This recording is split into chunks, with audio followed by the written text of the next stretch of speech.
Dari 17 nama kabupaten kota baru di Jawa Barat yang mengajukan daerah otonomi baru atau pemekaran, nama Cikampek termasuk di dalamnya yang saat ini termasuk dalam Kabupaten Karawang.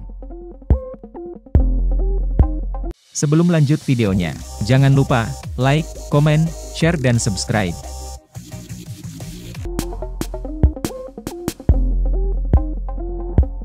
Sebagaimana diketahui, Cikampek sendiri saat ini termasuk dalam wilayah Kabupaten Karawang. Hal itu sebagaimana dilansir dari channel YouTube Data yang diunggah pada 7 Januari 2022.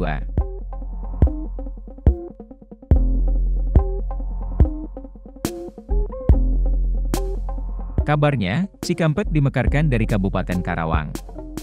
Setidaknya, ada 7 kecamatan yang akan bergabung dengan pemekaran kota Cikampek ini.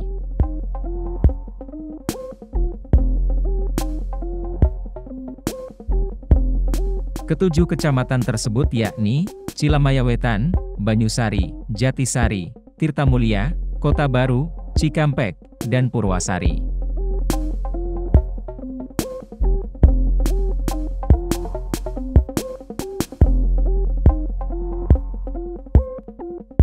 Di sisi lain, Jawa Barat merupakan provinsi paling padat di Indonesia. Luas wilayah 35.378 km, idealnya Provinsi Jabar memiliki 40 kabupaten kota.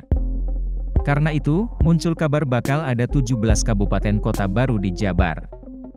Salah satunya Cikampek.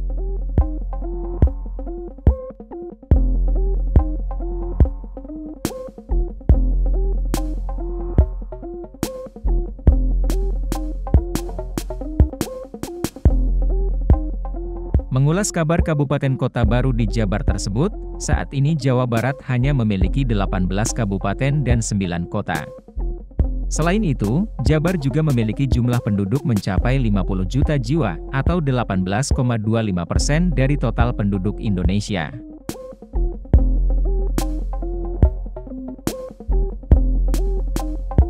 Dengan padatnya penduduk di Jawa Barat dan kurang idealnya jumlah kabupaten dan kota yang ada di Jabar, banyak daerah yang mengusulkan menjadi daerah otonomi baru atau kabupaten kota baru di Jabar.